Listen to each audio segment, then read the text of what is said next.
Moldova became independent from the Soviet Union in 1991, but Russian forces remain on Moldovan territory, supporting the Slavic majority population, mostly Ukrainians and Russians, who've proclaimed the area the Republic of Transnistria. Vlad Filac leads Moldova's pro-Western government. When he visited Luxembourg, Euronews talked to him about planned early elections, about solutions for Transnistria and integration with Europe, which he says is an absolute priority for his government. Prime Minister, from here in Luxembourg, how do you see your country, the Republic of Moldova? It looks different from here, from Luxembourg, but of course it doesn't mean that we don't have to make vigorous progress.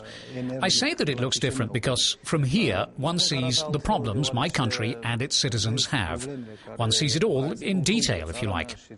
At the same time, being here in Luxembourg, I see that the Republic of Moldova has a very clear European perspective. That's due to the constant endorsement we receive from our European partners. Was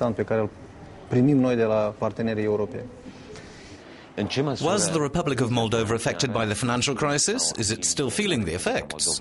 It has been affected directly by the financial crisis, but I have to say that our country has been affected more by the lack of measures which are normally put in place during a crisis, and that failure is due to the former government. One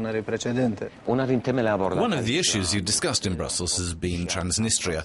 What's the possibility of resolving this problem? The Republic of Moldova, together with its partners, is participating in a process of negotiations, a process which is not at all simple. But the aim is a definitive and steady regulation of this conflict. In fact, not only my country is affected by this conflict, the whole region is, and frankly, the European community is too. I'm pleased with the progress in the negotiation process, with the progress made in order to find a solution. I'd like to remind you that the European authorities have involved themselves as never before. One of the examples is the memorandum signed by the German Chancellor and the Russian President. What does that memorandum mean?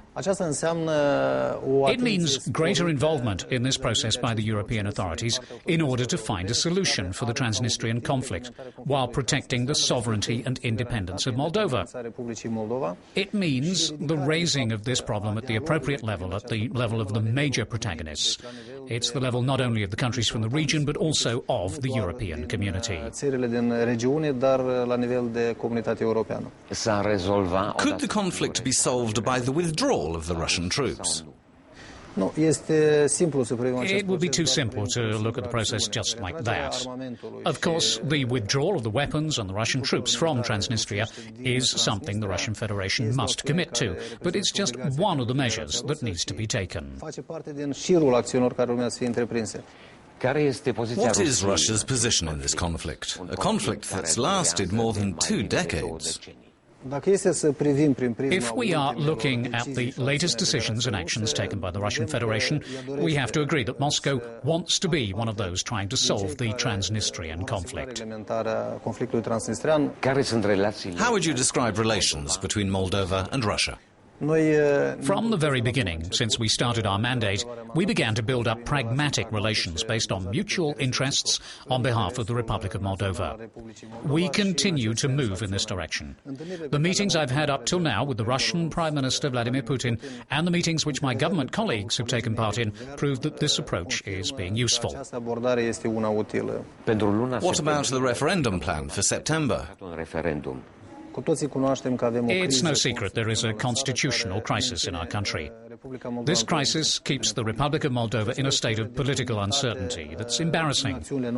We've tried to identify solutions in order to overcome this crisis by means of internal consultations and with the help of our European partners. Finally, we have found a solution which is, from my point of view, functional. There's no other solution for our situation. Consequently, we're planning a referendum for September in order to amend the Constitution and in order to give our citizens the right to choose their president in direct elections. In the middle of November, there will be an early parliamentary vote, together with presidential elections. Are you going to run for president? That's a decision that will be taken at the appropriate time. It's up to my party, the Liberal Democrat Party, to decide according to whatever the situation is then. What is the most important agreement you've signed or will sign with the European Union? If I had to choose one of the decisions taken up till now, it would be, of course, today's.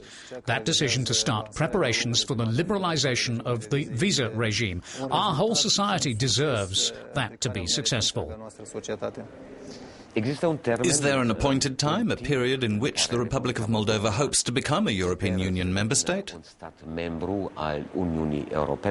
There is a term, and this target date is quite near, but I prefer not to talk about that right now.